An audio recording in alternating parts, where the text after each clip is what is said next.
Les deseo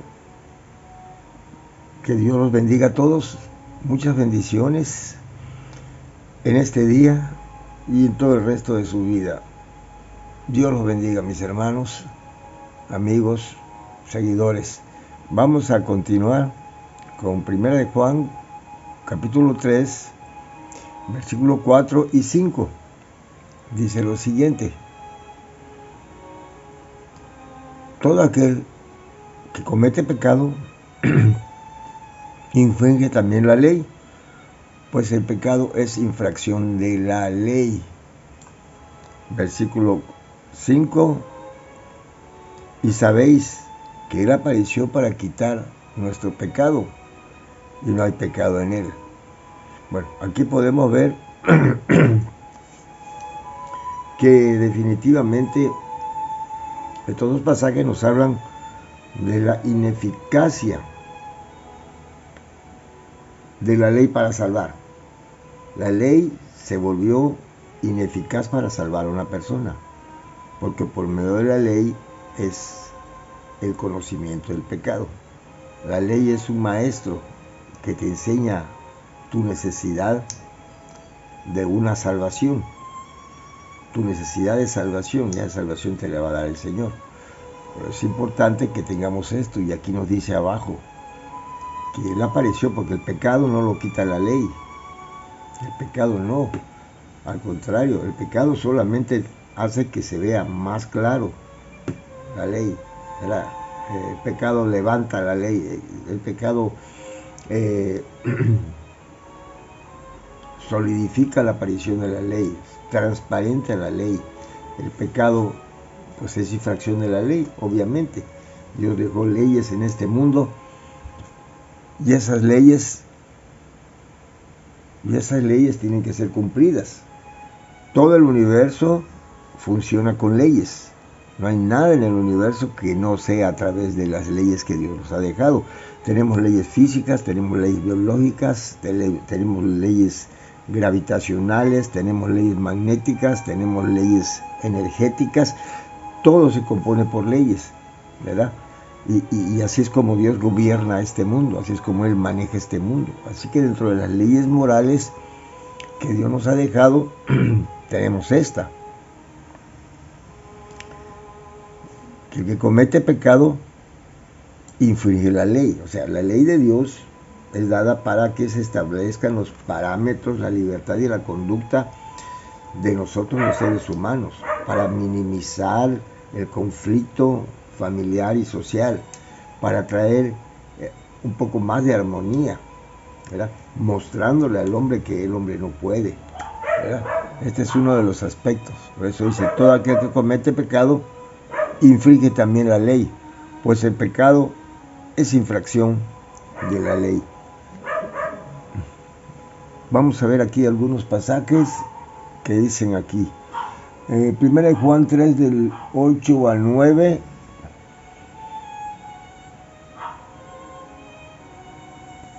Dice así: todo aquel que practica el pecado es del diablo, porque el diablo peca desde el principio. Para esto apareció el Hijo de Dios, para deshacer las obras del diablo.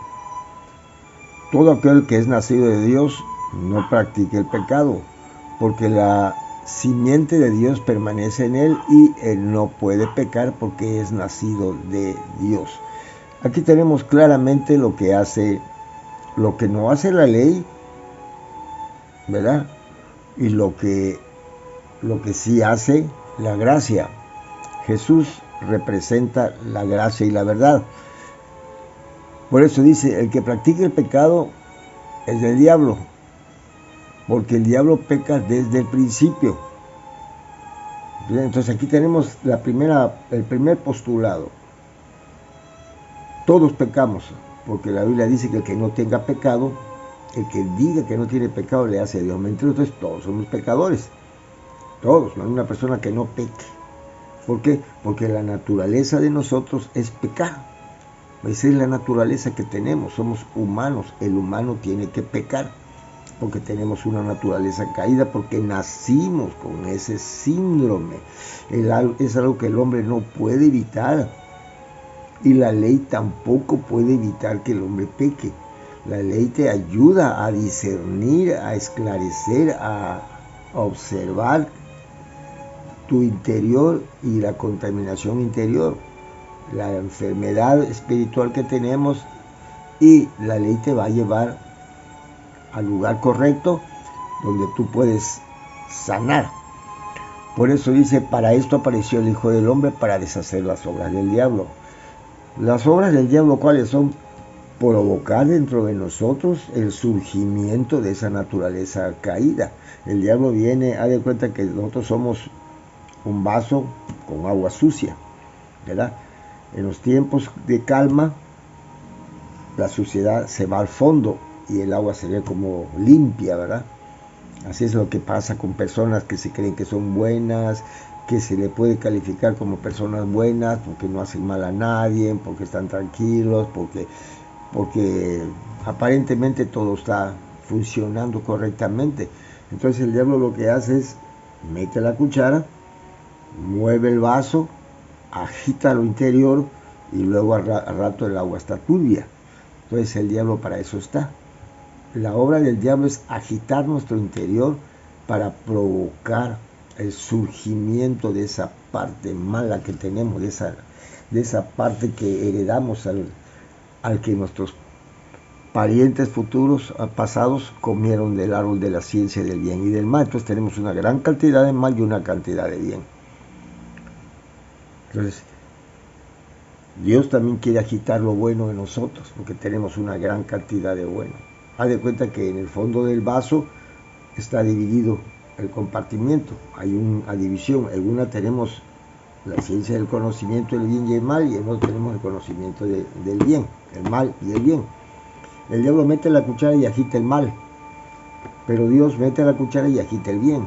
Por eso, mientras Dios no entre a formar parte del conocimiento del hombre, automáticamente siempre el diablo va a estar moviendo la parte mala, va a estar metiendo la cuchara en la parte mala. No va a haber nadie que meta en la parte buena, porque esto es un elemento espiritual. Nosotros tenemos un espíritu y somos espirituales.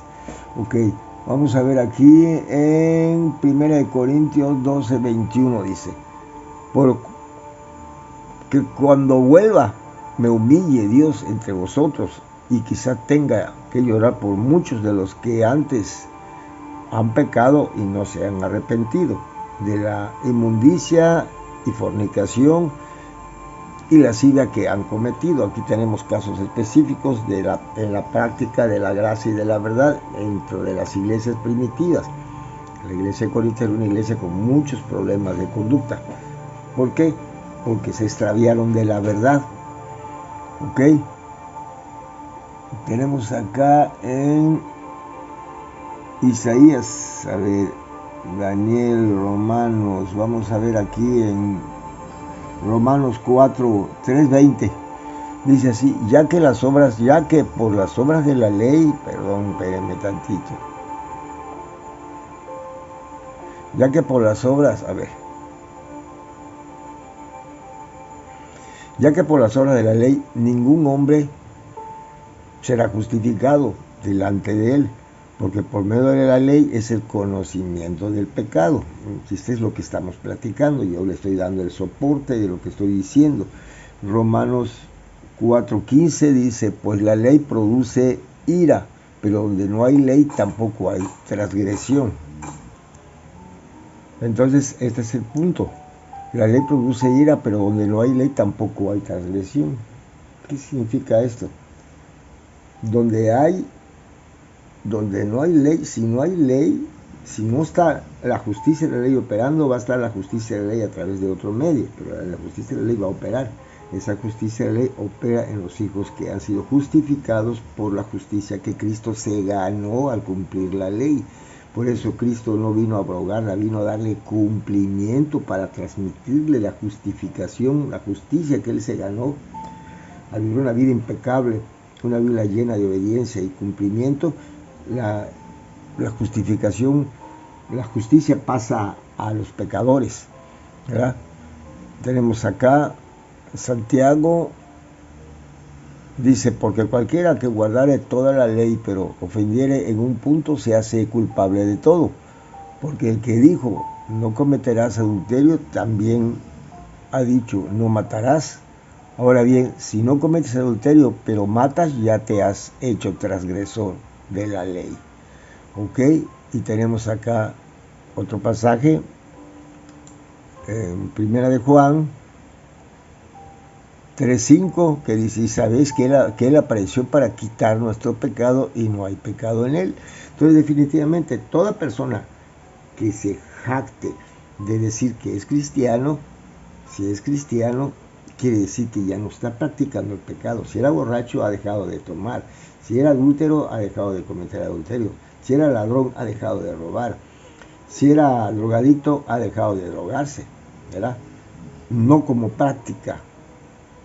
Entonces, el hombre tiene pecado, porque sí, tenemos adentro una gran cantidad de maldad, que si es movida por el diablo, puede moverse. Entonces, lo que tiene que hacer un cristiano es que estar más enfocado en las cosas de Dios, en su palabra, para que Dios pueda estar moviendo lo bueno. Y de esa manera, el cristiano, o sea, las transgresiones que el cristiano comete ya no traen muerte. Por eso dice el pasaje, ya no hay pecado en él, ya no practique el pecado. Quiere decir que las transgresiones que él comete ya no le traen el pecado de sentencia de muerte, ¿verdad? No traen el pecado, porque hay los pecados. El cristiano ya no comete el pecado, el cristiano comete los pecados. Los pecados son las infracciones que uno comete por falta de madurez. Es como un niño cuando nace, se cae a cada rato cuando aprende a caminar, pero va a llegar el momento que va a poder caminar. Un cristiano cuando nace sigue cometiendo pecados, pero va a llegar el momento que ya va a dejar de practicar esos pecados. Así que, mis hermanos, yo les pido por favor que tengan mucha paciencia si son nacidos de nuevo, o si que tengan paciencia con personas que acaban de nacer, porque Dios está trabajando con ellos. Dios los bendiga, mis hermanos.